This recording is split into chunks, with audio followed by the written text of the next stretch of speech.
Alors sur cette vidéo, je vais vous montrer le plus simple des microcontrôleurs. C'est un microchip Attitini 85. C'est ce qu'il y a à peu près dans la famille des Arduino Uno, mais c'est vraiment celui-là est vraiment très simple. Il n'y a que 8 kilooctets de mémoire, donc on fait quand même des choses sympathiques, hein, comme vous voyez. Il y a quand même pas mal de broches disponibles. On peut faire du I2C, I2C. On peut faire du SPI, il me semble.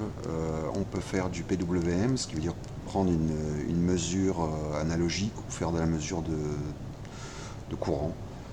Bon, c'est pas super développé comme le Raspberry Pi où là on a beaucoup plus de mémoire, beaucoup plus d'entrée-sortie, beaucoup plus de capacité, mais c'est juste pour vous montrer l'intérêt de ce petit microcontrôleur, c'est qu'il consomme vraiment, mais très très peu.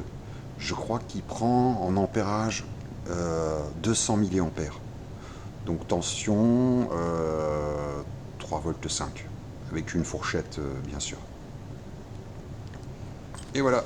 Donc là je ne l'ai pas programmé, je l'ai juste mis en tension. La LED indique mise sous tension. Ça fonctionne. Notre microcircuit est alimenté de façon efficace, juste sur la batterie. Euh, oui, la batterie en fait va servir pour charger enfin pour alimenter le microcontrôleur. On ne se sert pas de la tension sortie du panneau directement, comme c'est assez fluctuant. On préfère laisser ça à la batterie, d'où l'intérêt d'utiliser un système de gestion batterie BMS.